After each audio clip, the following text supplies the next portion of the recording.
नहमदुहु व नसल्ली अला रसूलिल करीम अम्मा बाद फ़अऊज़ु बिल्लाहि मिनश शैतानिर रजीम बिस्मिल्लाहिर रहमानिर रहीम।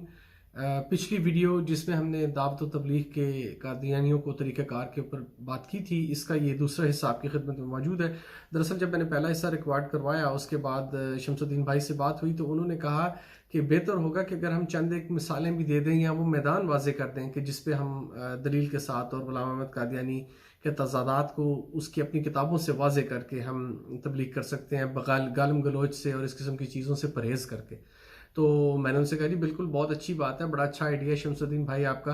तो ज़्यादा तफसील में जाने की तो ये वीडियो मुतहम्मिल नहीं हो सकती, बड़ी लंबी हो जाएगी, क्योंकि तज़ादात और जो अजीब व गरीब किस्म के बयानात और दावाजात मिर्ज़ा साहब ने अपनी किताबों में किए हैं, उनकी तादाद तो सैकड़ों नहीं बल्कि हज़ारों में है।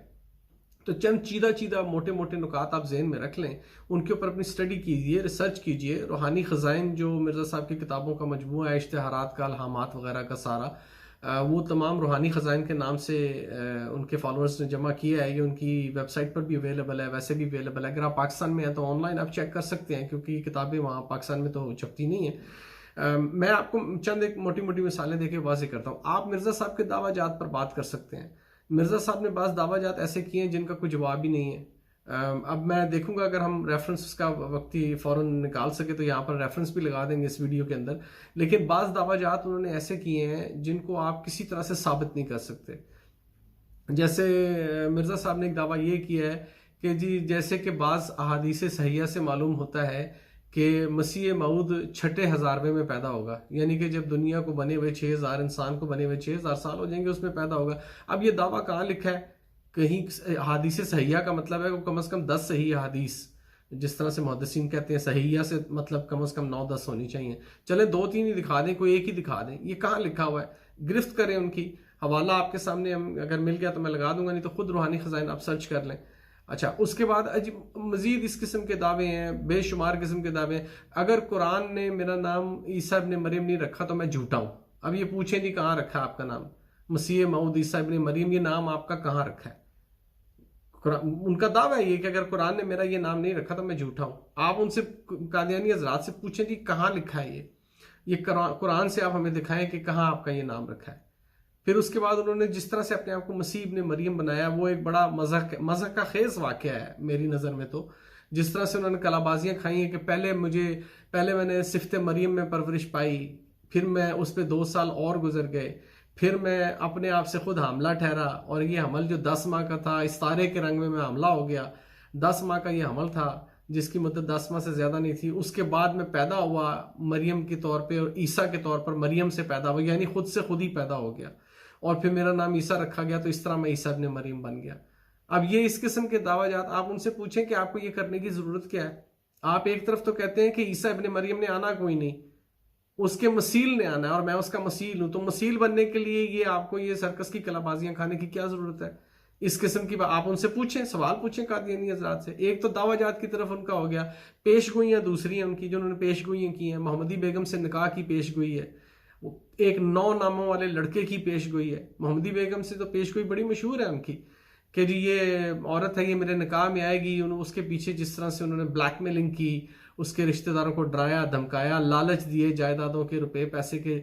फिर उसके बाद क्योंकि वो उनके बेटे के ससुराल में से तलाक दिलवा दूंगा, तलाक दे दूंगा, ये कर दूंगा, वो कर दूंगा, तो हमारी बच्ची को तलाक हो जाएगी।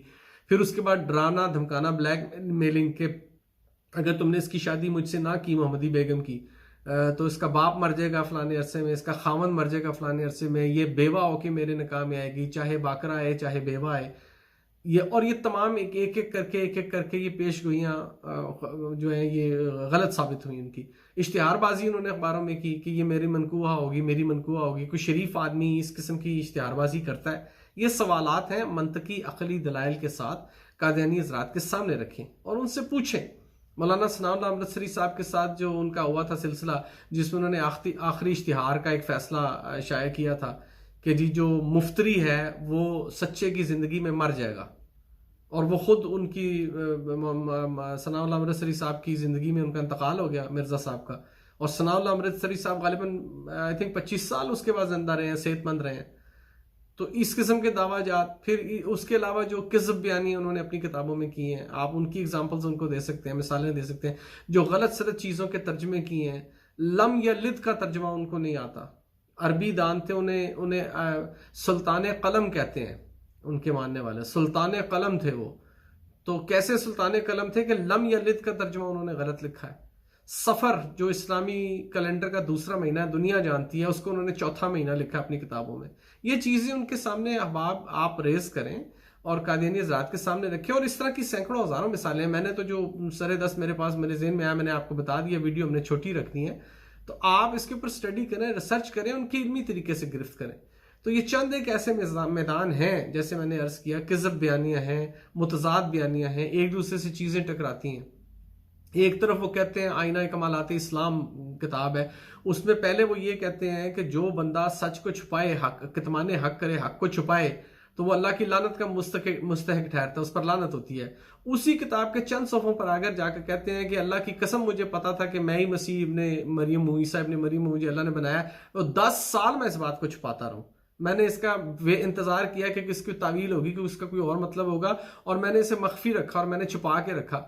अब मिर्जा साहब के जानने वालों से आप ये सवाल करें कि एक तरफ तो वो कह रहे हैं कि जो कितमाने हक करे, हक को छुपाए, वो अल्लाह की लानत का मुस्तहिक ठहरता है। दूसरी तरफ उसी किताब में, उसी किताब के चंद सफ़े आगे जाकर वो ये कह रहे हैं कि मैंने हक छुपाया और मैंने 10 साल इंतजार किया और मैंने मख्फी रखा और मैंने किसी से ये चीज़ शेयर नहीं की और अपने पुराने अकीदे पर कायम रहा। वो क्या था कि जी अल्लाह ने मुझे बता दिया था कि तू ही ईसा इब्ने मरियम है, लेकिन मैंने नहीं माना इस बात को। मैंने 10 साल छुपाया, किसी से शेयर नहीं किया, मैं मुंतजर रहा, मैंने ये किया, मैंने वो किया, लेकिन मैंने हक जाहिर नहीं किया और मैं अपने पुराने अकीदे पे कायम रहा। ये मजे की बात कि मैं अपने पुराने अकीदे पे कायम रहा।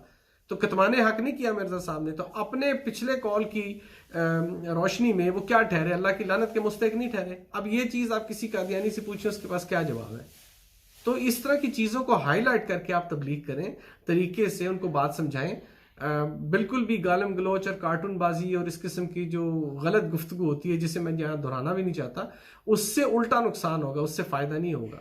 तो शमसुद्दीन भाई की रहनुमाई में उनका ही हुक्म था, मैंने उसकी तामील की कि चंद एक मैदान आपको मोटे मोटे बता दिए, इस पर स्टडी कीजिए और इस पर उनको बात करके उनको बुलाइए दीन की तरफ। इंशाल्लाह ताला जो हक बात होती है वो असर रखती है, पर नहीं पर ताकत परवाज रखती है जिसे कहा जाता है ना। तो वो आप हक तरीके से, अच्छे तरीके से बात करेंगे, क्यों नहीं सुनेंगे, जरूर सुनेंगे। और जिसको ईमान चाहिए होगा अल्लाह उसको ईमान देगा भी, बिल्कुल देगा इंशाल्लाह। बहुत शुक्रिया, मुझे दुआ में याद रखिए, मैं आपके लिए दुआगो हूँ। अस्सलामु अलैकुम वरहमतुल्लाहि वबरकातुहू।